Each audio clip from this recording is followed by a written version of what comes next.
This is the Harley Benon Dualahan AT24. I love this guitar, but I hate this guitar too. To be honest with you, this is the least used guitar in my entire collection because it has some serious flaws, despite looking pretty damn cool. If you're into headless guitars, that is. I do like the finish on this thing. That's pretty cool. Now we're going to try something new this week. We're going to show you guys the good and the bad right out of the gate. We're still going to do our 5-star review at the end. So in this week's good category, we're going to call that Lord of the Rings. The good is that this is only $311 American, so it is cheap. It's really small, so you can fit this in gig bags or whatnot. And actually, it does come with its own gig bag. That's a pretty cool feature. And these tuners at the bottom here are actually really easy to work with, unlike some other headless guitars that I have where they can be a real giant pain in the ass. That's going to be coming up in another episode. Now, under the Rings of Power category, what I don't like about this guitar is the action is fucking weird and it's really hard to adjust. You almost need like a special tool to turn these little fucking spacers or whatever the fuck you want to call them here because they're just so fucking tedious. And changing strings on this guitar is not an easy feat either.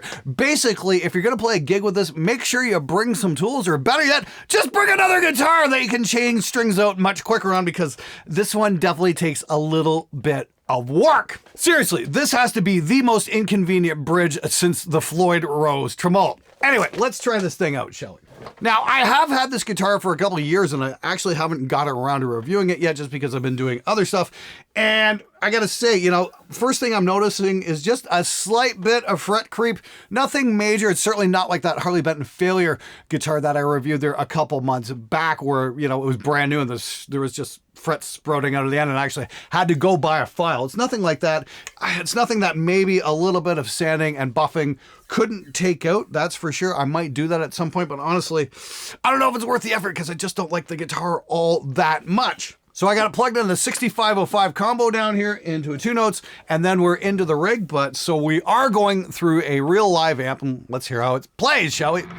Now I'd say let's hear how it sounds, but if you watched that video where I shot out 10 guitars that all sounded pretty much the same once you start cranking on the gain, you know, tone-wise, I wouldn't worry about it too much. That's going to be your amp and your cabinet, not so much the guitar.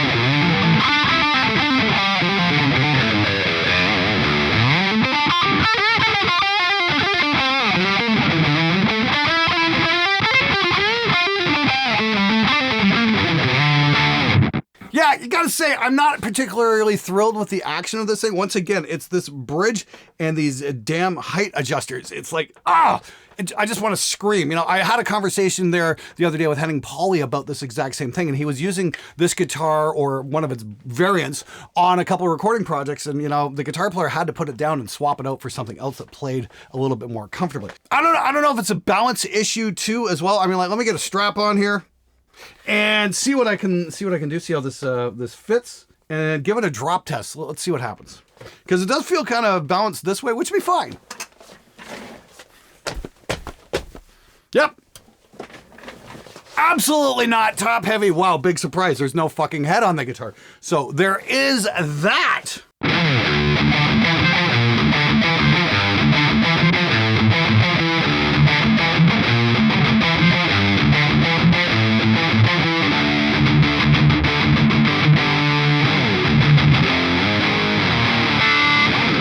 Yeah, it just seems like the strings are just a little bit too high, and trying to get this guitar figured out and set up correctly has just been a struggle. This is being said after having this guitar for 2 years.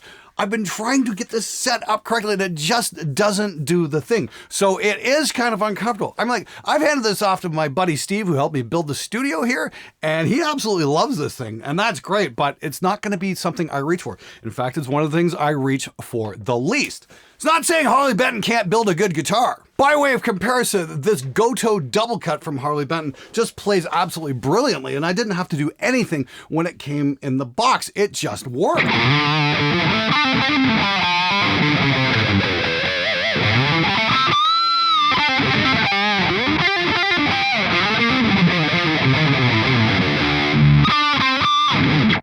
Yeah, absolutely love this thing, and it's only 269 bucks.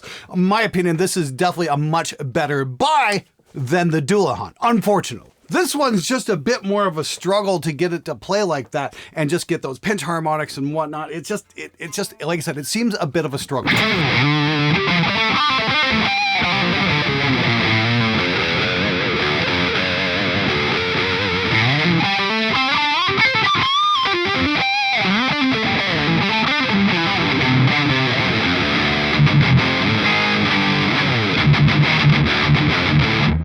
Yeah, that's really unfortunate because I really wanted to like this guitar a lot more than I actually do. And once again, it all really comes down to the bridge design. To adjust the height on the individual strings, you almost need like a special tool because the way how it's cut, it doesn't quite work with a traditional flathead screwdriver. I don't know if Thomann ever invented the tool that they said they were going to be able to adjust this, but it really doesn't work. And it doesn't matter. I mean, like on my first string here, I've got it down all the way and it's still not low enough past the 12th here. It's just like, it just seems a little bit high and it just gets even worse the more you move you're down to other strings. Seems like it's just a little bit harder to fret the note. And I gotta say, that's a bit of a disappointment. Honestly, I think this guitar could use a complete rethink in terms of the bridge, but who knows if that's ever gonna happen. Gotta say though, it does certainly look cool. Like that is a gorgeous looking guitar body. I know a lot of people hate headless. I know a lot of people love them. I could give or take. I really don't give a crap either way. If you're not into headless guitars, that's fine. I definitely say give this one a pass. But if you're in the market for headless, maybe look for something else that's a little bit easier to play. I'm going to have an alternative for that coming up in a week or two from China that plays absolutely brilliantly, but the tuners seem like they were designed by Ramsey Bolton. All right, specs wise, we've got a flame maple veneer top, it's bolt-on maple nut, ebony fretboard, and pearloid offset dots for the inlays. Modern C neck profile, again, feels pretty damn cool. Scale is 648 millimeters. No idea what that is in freedom units. The scale length is 25.5 inches, and it comes with a Graphtec Tusk XL nut, which is one of my favorites. Okay, good call there. I wish more brands would keep putting the Graphtec stuff on their guitars. You just cannot go wrong with these. Guitar comes with a set of Roswell humbuckers, and if you watched my 10 guitar shootout video there a couple weeks ago, if you're playing high gain, it's really not gonna matter what the hell you've loaded your guitar up with as long as they don't feed back, and I haven't really run into any issues here, so hey, you know what? They do the job. I gotta say, the one great advantage of the headless design like this is there is no nut for the strings to go through to get caught up on because we're doing the tuning down here. So tuning is very, very easy with this guitar, and it's something I really do like. It's just changing strings. What a gigantic fucking pain in the ass that is, because you got to get out your Allen keys, you got to let this off, you got to fucking undo shit here, put it through, pull it back, pull it tight, and then crank this down. It's just like, wow. A real sadist came up with that idea. I get it, you're trying to be cool, but I mean, honestly, this might have worked better if they just put a head on a guitar and maybe some locking tuners or those Goto tuners that they had on the double cut I just showed you there a couple minutes ago. I think that would have been a better choice. But I get it, you know, it's trying to do the headless thing and they're trying to cut into that market, so it is what it is. Definitely not one of my favorite guitars.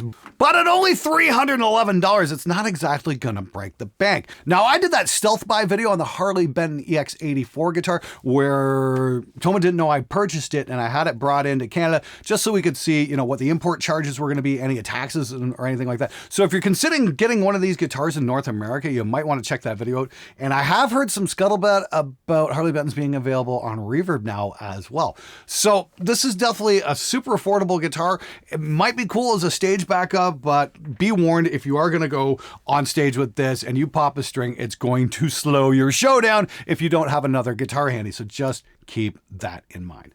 Okay, now it's time for the Spectre Sound 5-star review system. So, for fit and finish, I give this a 3.5 star. It looks gorgeous. I couldn't find too many flaws in the finish at all, so that's pretty damn cool. The only thing I've got an issue with is the fret creep. I've definitely had guitars far older than this with absolutely no fret creep whatsoever. That tells me, guys, dry the fucking wood out at the factory a little bit longer, please. Okay, seriously, it just fucking makes for a better guitar, that's for sure. I understand, you're trying to keep the price on these low, but, believe me, I'd pay an extra $20 or $30 if I didn't have to fucking sand down the end of the frets every couple of years. Okay, components. I gotta give this a 1 for the components. It's not that I have a problem with the tusk nut. I think that's great. It's not even a problem that it's headless. That's no problem either. It's this infernal bridge that they've installed that just says, oh, let's fuck with guitar players, because it's difficult to change strings and it's difficult to adjust the action. It just makes the guitar difficult to play. So big fucking thumbs down for that because of this bridge. It absolutely fucking sucks. And I'd much rather have my hand slammed in a car door than spend any more time fucking around with this bridge. Seriously, it sucks. Packaging, no gripes with that. I got the guitar in good working condition. Of course, I unboxed it a couple of years ago, but it did show up the way how it's supposed to, unfucked with. So there is that, and that's great.